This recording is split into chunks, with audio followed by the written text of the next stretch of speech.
খবর শুনছেন Bardhaman news TV YouTube channel থেকে। আজকের বিশেষ খবর হলো, বাহিনী ভোটে কাজ করেনি, বিজেপি নেতারা অমিত শাহকে গিয়ে বলুক, কটাক্ষ কুণালের। তৃণমূলকে ক্ষমতা থেকে সরাতে গণ আন্দোলনের ডাক। 21শে জুলাইয়ের পাল্টা কর্মসূচি ঘোষণা শুভেন্দুর। লক্ষ্মীর ভান্ডার পেয়েও যারা ভোট দেননি নাম বাদ। বড় কথায় চরম রাজনৈতিক শোরগোল। নবনির্বাচিত 4 তৃণমূল বিধায়কের শপথ গ্রহণ কিভাবে হবে, ফের কি জটিলতা দেখা দেবে? আলাপনকে রক্ষার পেছনে রামকৃষ্ণ মিশন, বিস্ফোরক অর্জুন সিং।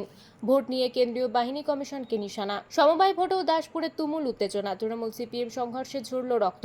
উত্তরবঙ্গের আবহাওয়ায় বড় পরিবর্তন। কেমন থাকতে চলেছে বাংলার জেলাগুলি, এক নজরে পূর্বাভাস। প্রতিদিন নিয়মিত খবর শোনার জন্য বর্ধমান নিউজ টিভি চ্যানেলটিকে সাবস্ক্রাইব করুন। আসছি বিস্তারিত খবরে। 4 কেন্দ্রের বিধানসভা উপনির্বাচনেই হেরেছে বিজেপি। নির্বাচন কমিশন ও কেন্দ্রীয় বাহিনীর দিকে আঙুল তুলেছেন বিজেপি নেতা অর্জুন সিং। রাজভবনের বাইরে ধর্ণা মঞ্চে বিস্ফোরক মন্তব্য করেছেন তিনি। তাই নিয়ে আলোচনায় রাজনৈতিক মহল। এবার তারই পাল্টা দিয়েছেন কুণাল ঘোষ। বিজেপি কেন্দ্রীয় বাহিনীর নির্ভরতায় ভোট করে, সেজন্য কেন্দ্রীয় স্বরাষ্ট্রমন্ত্রী অমিত শাহের কাছে গিয়ে বলুক রাজ্যের বিজেপি নেতারা। এবার বঙ্গ বিজেপি নেতাদের পাল্টা দিলেন কুণাল ঘোষ। রীতিমতো খোঁচা দিলেন তৃণমূল নেতা। এদিন অর্জুন সিং মঞ্চ থেকে বিস্ফোরক মন্তব্য করেছেন। কেন্দ্রীয় বাহিনীর বিরুদ্ধেই অভিযোগ করেছেন তিনি। বিধানসভা ভোটে লুট হয়েছে, তৃণমূল ভোট লুট করেছে, কেন্দ্রীয় বাহিনী সেই সব দেখেছে। নির্বাচন কমিশনের বিরুদ্ধেও সরব হয়েছেন তিনি। টাকা নেয়ার মতো বিস্ফোরক মন্তব্য করেছেন অর্জুন। বঙ্গ বিজেপির নেতাদের অনেকেই ছাপ্পা ভোট লুটের অভিযোগ করছেন। এবার বিরোধীদের সেই বক্তব্যকে উড়িয়ে দিলেন কুণাল ঘোষ। পাল্টা বিজেপি নেতাদের কটাক্ষ করেছেন তিনি। কেন্দ্রীয় বাহিনী দিয়ে ভোট করানোর দাবি ছিল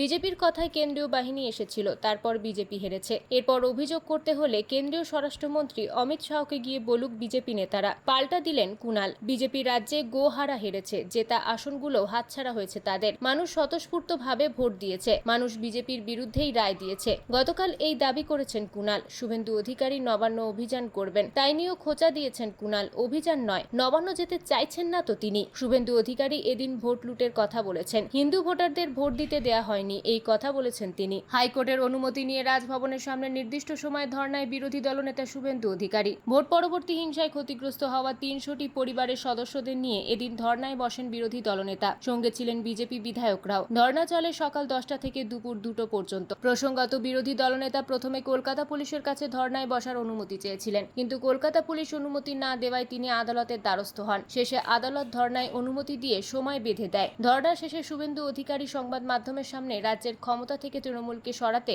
গণ আন্দোলনের ডাক দেন। এদিন বিরোধী দলনেতা অভিযোগ করেন, উপনির্বাচনে বেছে বেছে হিন্দুদের ভোটদানে বাধা দেওয়া হয়েছে। এটা রায়গঞ্জে হয়েছে। রানাঘাটে অন্তত 70,000 হিন্দুকে ভোট দিতে দেওয়া হয়নি বলে অভিযোগ করেছেন বিরোধী দলনেতা। মানিকতলায় 8টি ওয়ার্ডে ভোট লুট হয়েছে বলে অভিযোগ করেছেন তিনি। বিরোধী দলনেতা শুভেন্দু অধিকারী এদিন জানিয়েছেন, আগামী 19শে জুলাই থেকে বিরোধী দলনেতা এবং বিজেপি বিধায়করা উপনির্বাচনে যারা ভোট দিতে পারেনি কিংবা আক্রান্ত হয়েছেন তাদের বাড়িতে বাড়িতে যাবেন। 22শে জুলাই সিইএসসি ঘেরাওয়ের ডাক দিয়েছেন তিনি এ ব্যাপারে ওই দিন বেলা 2টোর সময় কলকাতার গ্রাহকদের তার সঙ্গে থাকার আহ্বান করেছেন। শুভেন্দু অধিকারী বলেছেন, তিনি ভাঙচুর ও হরতালের বিরোধী। তিনি ফের নবান্ন অভিযান করার পরিকল্পনা দলের কাছে পেশ করবেন বলেও জানিয়েছেন। প্রিয় দর্শক, আপনাদের কাছে একটি বিশেষ অনুরোধ, ভিডিওটিতে একটি লাইক করবেন। আমাদের চ্যানেলে নতুন হয়ে থাকলে চ্যানেলটি অবশ্যই সাবস্ক্রাইব করুন। লক্ষ্মীর ভান্ডার পেয়েও ভোট দেননি যারা, তাদের নাম কেটে দেওয়া হবে, এমনই হুঁশিয়ারি দিয়ে বিতর্কে তৃণমূলের ব্লক সভাপতি। 21শে জুলাইয়ের প্রস্তুতি সভা থেকে বললেন দিনহাটা 2 নম্বর ব্লক তৃণমূল কংগ্রেস সভাপতি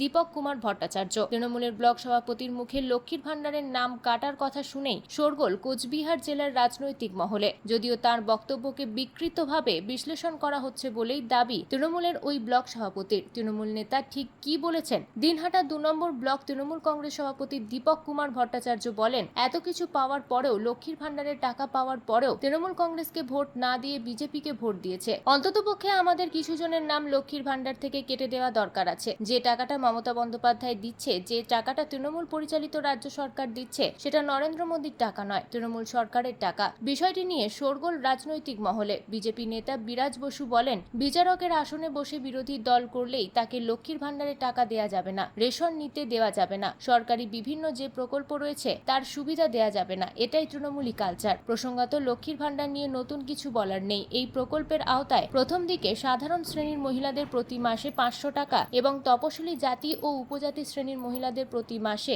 1000 টাকা করে দেয়া হতো। বর্তমানে টাকার পরিমাণ বৃদ্ধি করে করা হয়েছে যথাক্রমে 1000 টাকা ও 1200 টাকা। আর এই লক্ষ্মীর ভান্ডারই বাংলার রাজনীতির একটি কেন্দ্রবিন্দু হয়ে উঠেছে। কোচবিহার আসনে 39,250 ভোটে বিজেপি প্রার্থী প্রার্থী নিশীথকে হারিয়ে দেন তৃণমূল প্রার্থী জগদীশ চন্দ্র বর্মা বসুনিয়া। তারপরও তৃণমূল নেতাদের একাংশের মতে কিছু ভোট বিজেপিতে গিয়েছে, আর তাতেই এহেন মন্তব্য। বিধানসভা উপনির্বাচনে 4 কেন্দ্রেই জয়ী হয়েছে তৃণমূল। রানাঘাট দক্ষিণ, রায়গঞ্জ, বাগদা, মানিকতলা 4 কেন্দ্রেই বিপুল পরিমাণ ভোটে জিতেছেন তৃণমূল প্রার্থীরা। তাদের শপথ কিভাবে হবে, কবে হবে, সেই প্রশ্ন এবার উঠতে শুরু করেছে। 1 মাস ধরে শপথ গ্রহণের জন্য অপেক্ষা করেছিলেন রায়াত হোসেন ও সায়ন্তিকা বন্দ্যোপাধ্যায়। দীর্ঘদিন বিধানসভাতেই ধর্ণা কর্মসূচি চালিয়েছিলেন তারা। রাজভবন ও বিধানসভার মধ্যে কার্যত ঠান্ডা লড়াই চলে শেষ পর্যন্ত। শেষ পর্যন্ত বিধানসভাতেই 2 বিধায়ক শপথ গ্রহণ করেছিলেন। রাজ্যপাল সিভি আনন্দ বোস চেয়েছিলেন 2 বিধায়কের শপথ গ্রহণ অনুষ্ঠান রাজভবনে হোক। সেই ব্যবস্থাও করা হয়েছিল রাজভবনের তরফে, কিন্তু সায়ন্তিকা চেয়েছিলেন বিধানসভাতেই তাঁরা শপথ নেবেন। তাই নিয়ে দীর্ঘ 1 মাস ধরে জটিলতা চলে। শেষ পর্যন্ত রাজ্যপালকে বাদ দিয়েই 2 বিধায়কের শপথ গ্রহণ হয়। এবার উপনির্বাচনে 4 তৃণমূল বিধায়ক জয়ী হয়েছেন। তাদের শপথ গ্রহণ কিভাবে হবে? রাজ্যপাল ও বিধানসভার মধ্যে শপথ গ্রহণ ঘিরে টানাপোড়েন শুরু হবে কি? রাজ্যপাল আবার রাজভবনে শপথ গ্রহণ অনুষ্ঠান করার ইচ্ছা প্রকাশ করবেন, নাকি বিধানসভাতেই শপথ নেবেন 4 বিধায়ক? সেই প্রশ্ন উঠতে শুরু করেছে। রাজভবনের সামনে তৃণমূলের ধর্ণা মঞ্চ থেকে সাধারণ মানুষকে তৃণমূলের বিরুদ্ধে গণ আন্দোলনে নামার আহ্বান জানালেন প্রাক্তন বিজেপি সাংসদ অর্জুন সিং। এদিন তার নিশানায় ছিল রামকৃষ্ণ মিশনও। তিনি এদিন রাজ্যের প্রাক্তন মুখ্য সচিবকেও নিশানা করেন। ব্যারাকপুরের প্রাক্তন সাংসদ বলেন, মাঠে নেমে লড়াই করতে হবে, শুধু বাড়িতে বসে কিংবা সাংবাদিক সম্মেলন করে বাংলা থেকে মমতা বন্দ্যোপাধ্যায়কে সরানো যাবে না বলে বলেন তিনি। অর্জুন সিং বলেন, 30% ভোট আগেই মমতা বন্দ্যোপাধ্যায়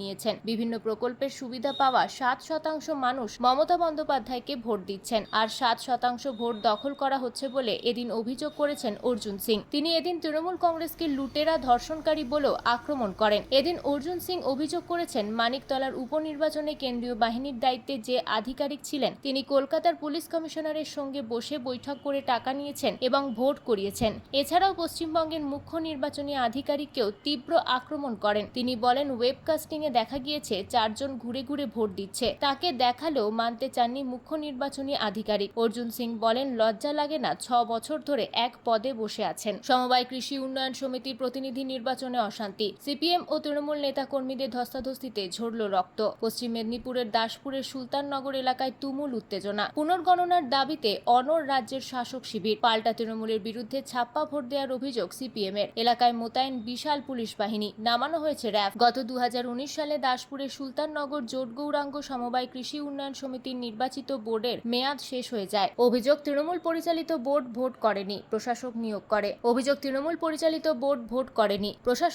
করে। অভিযোগ, প্রশাসকের আড়ালে তৃণমূলই চালাতো সমবায় সমিতি। অসন্তোষের জল গড়ায় কলকাতা হাইকোর্টে। আদালতের নির্দেশে রবিবার মোট 31টি আসন বিশিষ্ট সমবায় কৃষি উন্নয়ন সমিতির প্রতিনিধি নির্বাচনে ভোটাভুটি হয়। সকাল 8টা নাগাদ ভোট শুরুর পর থেকেই অশান্ত হয়ে ওঠে এলাকা। সিপিএম এর সমবায় বাঁচাও মঞ্চের অভিযোগ, বহিরাগতদের দিয়ে ছাপ্পা ভোট দিয়েছে রাজ্যের শাসক শিবির। এই অভিযোগে ঘাটাল পাঁশকুড়া রাজ্য সড়ক অবরোধ করে সিপিএম, যদিও পুলিশ অবরোধকারীদের হটিয়ে পরিস্থিতি নিয়ন্ত্রণে আনে। ভোট শেষে দেখা যায় তৃণমূল পেয়েছে 15টি। সিপিএম এর সমবায় বাঁচাও মঞ্চের প্রাপ্ত ভোটের সংখ্যা 12। বিজেপি পেয়েছে মাত্র 4টি ভোট। সংখ্যা গরিষ্ঠতা না পাওয়ায় তৃণমূল নেতাকর্মীরা উত্তেজিত হয়ে পড়েন। 5টি আসনে পুনর্গণনার দাবি করে রাজ্যের শাসক শিবির। সমবায় কর্তৃপক্ষ, সিপিএম এর সমবায় বাঁচাও মঞ্চ, বিজেপি প্রত্যেকেই পুনর্গণনার দাবির বিরোধিতা করে। তাতে ফের নতুন করে উত্তেজনা ছড়ায়। সিপিএম তৃণমূল ধস্তাধস্তি শুরু হয়। একজন সিপিএম কর্মীর মাথা ফেটে গিয়েছে। সিপিএম এর সমবায় বাঁচাও মঞ্চের জেলা সম্পাদক গণেশ সামন্ত বলেন, তৃণমূল প্রথম থেকে ভোট বানচালের চেষ্টা করেছে, ছাপ্পা ভোট দিয়েছে, তাও জিততে পারেনি। আসলে মানুষ সমবায় সমিতিতে তৃণমূলকে চায়নি।